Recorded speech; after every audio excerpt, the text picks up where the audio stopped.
Seven of Swords, the Wheel of Fortune, the Two of Swords, Ace of Wands, Page of Wands, the Sun.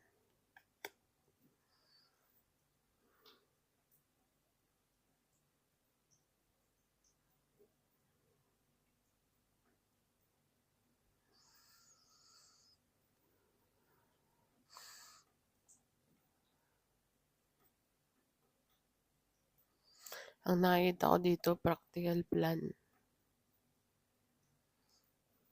Kung ano man ang imuhang plano, kailangan sa practicality side dito. Practical side dito. Sorry lang, napapabisaya na napapa-English na napapay.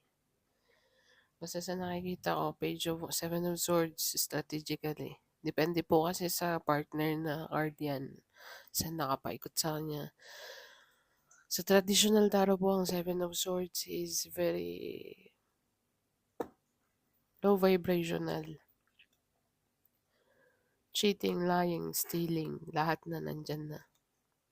Pero since ang nakapaikot po sa kanya is Ace of Wands, the Wheel of Fortune, Page of Wands, the Sun, at saka Two of Swords. So, meron ka po ditong mahalagang ano to. Pinag-iisipan mo ba? Actually, meron kang capable kang gawin. Or, kasi with the Two of Swords, pinag-iisipan mo dito kung saan ka freedom. It's all about freedom. Career or career department, family department, co-worker department, friends department, relatives department. Hindi ko alam kung saang parte ng department mo or love department yan. Pero kailangan dito, practicality. Practical. For example, instead na sabihin natin kaya mo siyang gawin or kaya mo siyang pasanin lahat, why not meron namang available na capable din sa paikot mo ba or sa community mo or sa na pwede din namang 50% lang yung buhatin mo tapos yung kabila 50% din. Something in that line. Or maybe kung sa career naman, instead of you providing everything sa part mo, why not kailangan din mag-provide as a responsibility ng boss or something. Ganon ang nafe-feel ko dito. Hindi kailangan lahat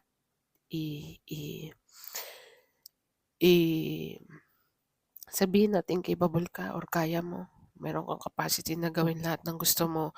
Pero merong available na meron kang option. So, ang nakikita ko dito sa lapag na to, sa 6 na cards na to, practicality. Ang ipairal mo. Yun ang nakikita ko. Page of Wands, meron kang mensahe dito na talagang makikita mo na nakabuluntad sa'yo na pwede. Meron available na kung sa practical side lang ang pag-uusapan. King of Wands. Okay, unstoppable to. Knight of Wands. Puro Wands, oh. And the Two of Wands. So, puro Wands.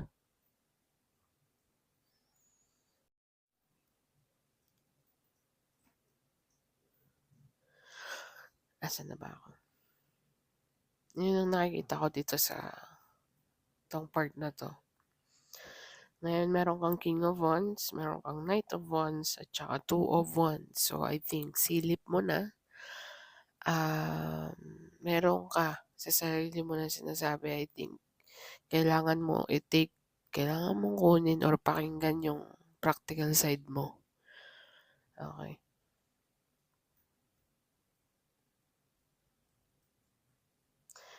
Ace of Wands. Yung creativity at saka passion mo, yung capable, meron kang aha moment dito actually. For some of you, nasawang-sawa ng kakanood, kaya nga sabi nila kailangan 1 taro a day lang. Hindi kailangan i-overdo yung kung ani-kanino ka na rin.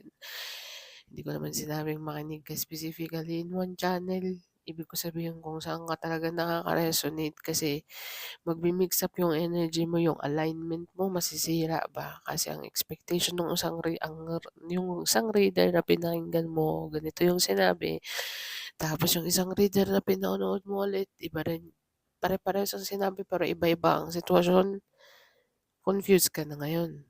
So, instead na meron kang isang mapa lang, nag-mix up na siya kasi random, mga random reader. Okay. So, yun ang nakikita ko dito. King of Wands, Ace of Wands, tsaka Seven of Swords. Ito na lang nga lamang na hilira ko. Itong side na to. Okay. So, meron kang idea. Gusto mo magnegosyo or yung talagang passionate kang gawin. Hindi ko alam, vlogger. Yung gustong-gusto mong gawin. Okay. I think imimix mo siya sa kung anong career meron ka ngayon. Okay. Though hindi pa natin, kasi meron kang Wheel of Fortune eh. The Devil Card, magiging obsessed ka dito sa kung ano mang idea meron ka, mau-obsess ka dito. Okay. Knight of Wands.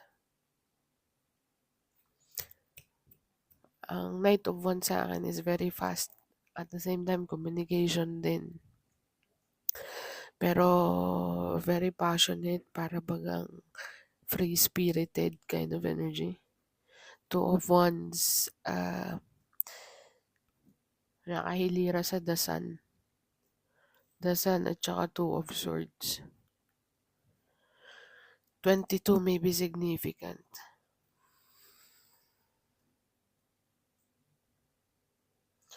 Two of Wands, Two of Swords. Kung titingnan mo sa perspective ng decision making, silip mo na. Kumbaga.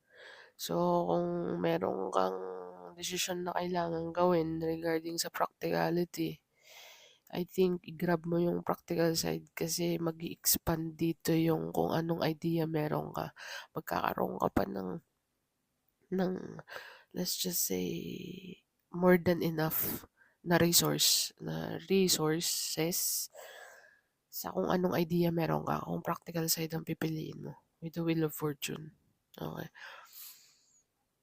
Kung magiging practical ka, let's just say meron kang yung ego mo hindi ka pinapayagan or yung pride mo, sinasabi mo sa sarili mo na kaya ko namang umuha ng ganito, kaya ko namang umuha ng ganyan all at once. Kaya nga lang, kailangan kong maging ganito or magtipid kung gusto ko kunin tong. Kasi meron kang happiness dito eh. It's all about happiness, freedom,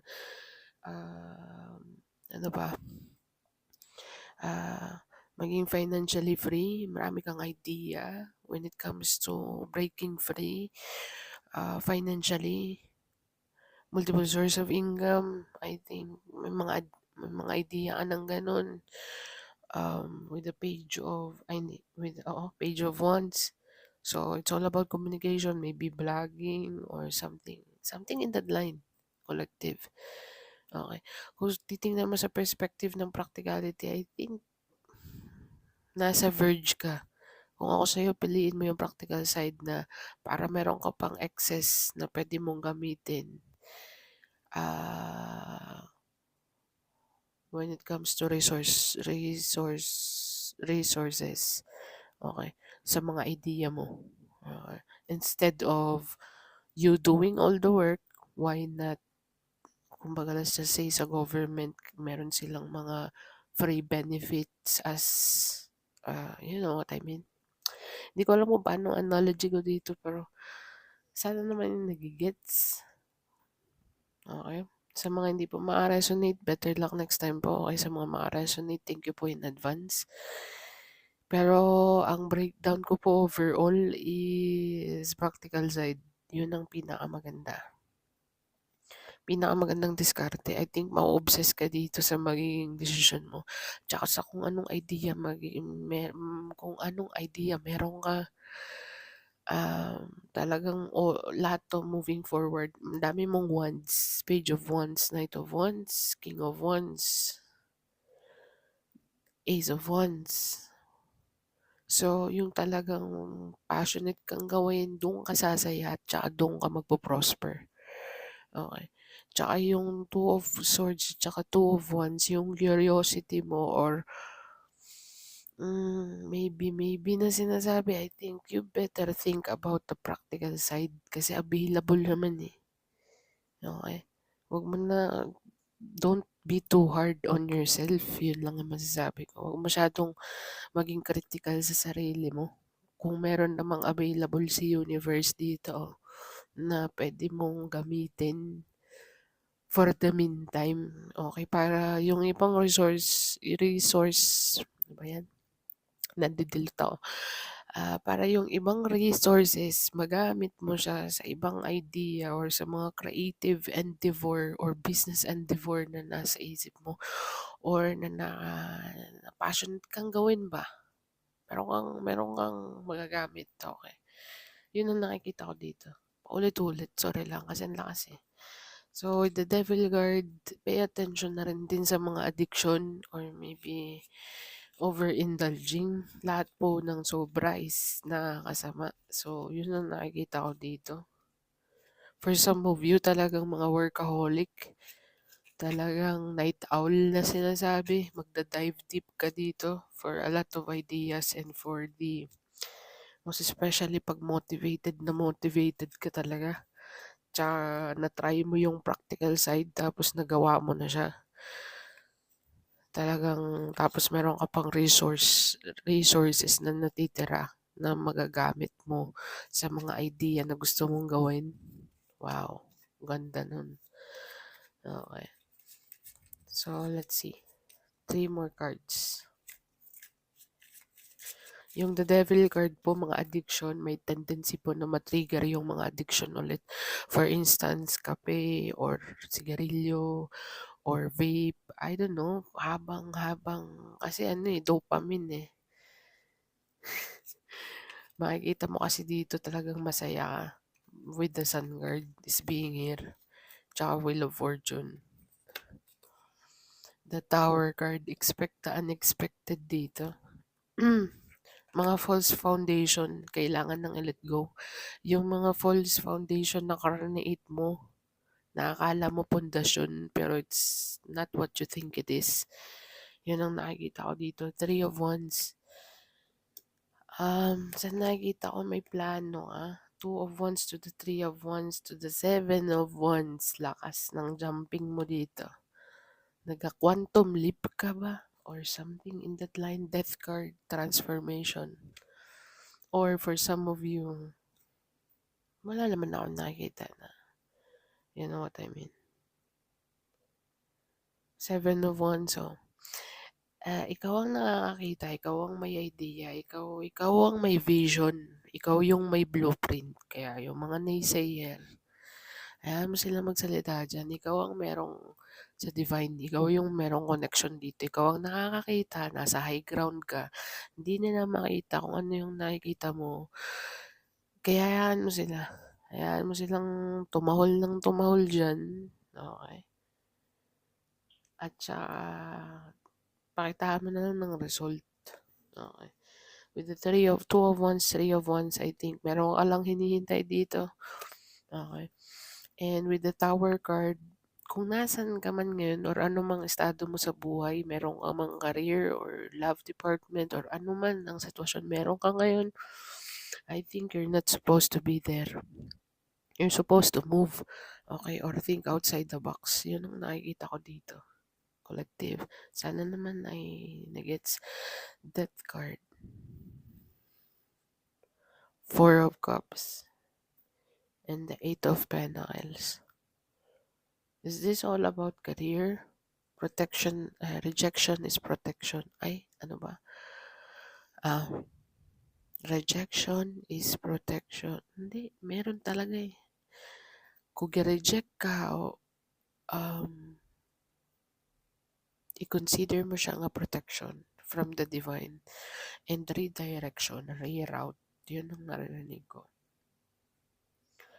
Kasi with the Four of Cups, either ikaw ang magre-reject ng isang offer, okay, to be your own boss. I mean, para maging boss ka ng sarili mo or either mangamuhan ka or maging empleyado ka in a lifetime or something in that line. Okay. Kasi Eight of Pentacles and the Devil card ulit, you're gonna be an employee forever or gusto mo maging, I think ito turn down mo to. Death card, it needs to transform kasi itong apat na to talagang stuck. Okay. So, kung may bala kang reject kung ano man ang mga being an employee or trabahante, I think mag-i-step out ka dito into your comfort zone. Meron ka ditong practical side. Kailangan mong i-grab yung practical. Ikaw may vision with the Seven of Wands. Hindi nila makita. So, ikaw ang nakakakita, ikaw ang nakakaalam. Ace of Wands is here. Wheel of Fortune is here. The Sun card is here. So, the Tower card, you need to let it go and let it fly. Collective. Yun ang nakikita ko dito. Tingnan natin kung anong advice. Ano ba yung naka-resonate, no? So, let's see.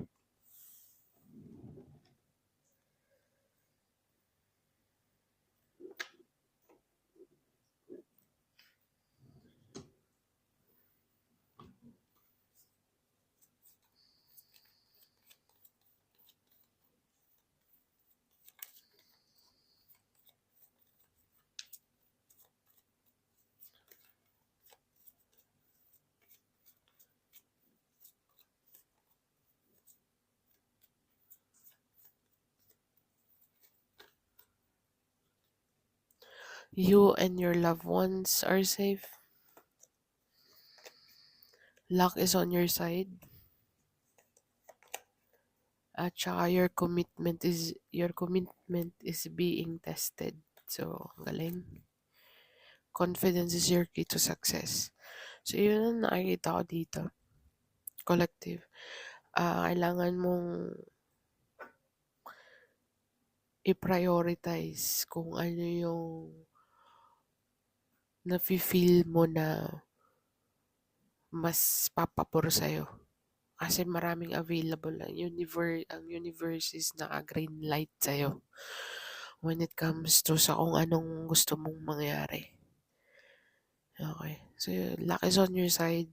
Your commitment is being tested. Kung ano man ang commitment meron ka with the Tower card or maybe may hinihintay ka lang na magtapos dito. Okay.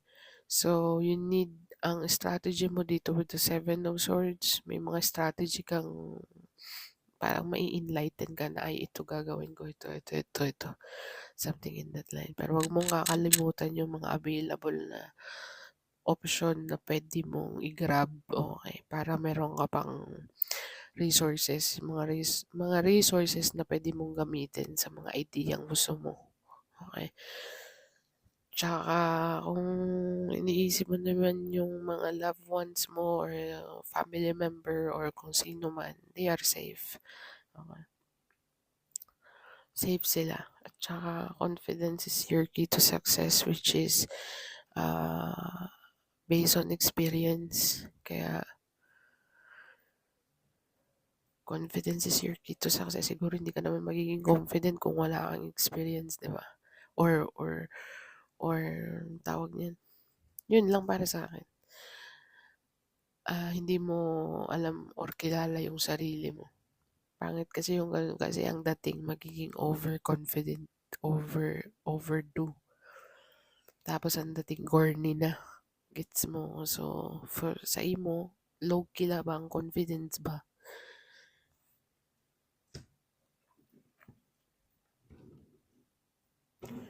Low-key, pero pasok. So, tingnan natin kung anong angel message number para sa ating collective. Angel message number, please, for my collective.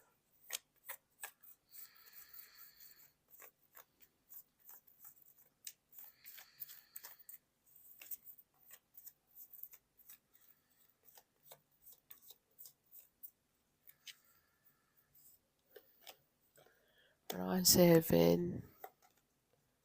Queen, ancestor, mother figure, mother and father. Baka grandma to. 77.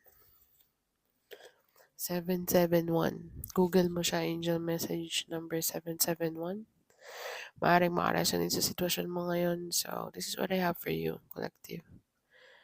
Thank you for being here. Thank you for watching. See you on the next one and bye for now.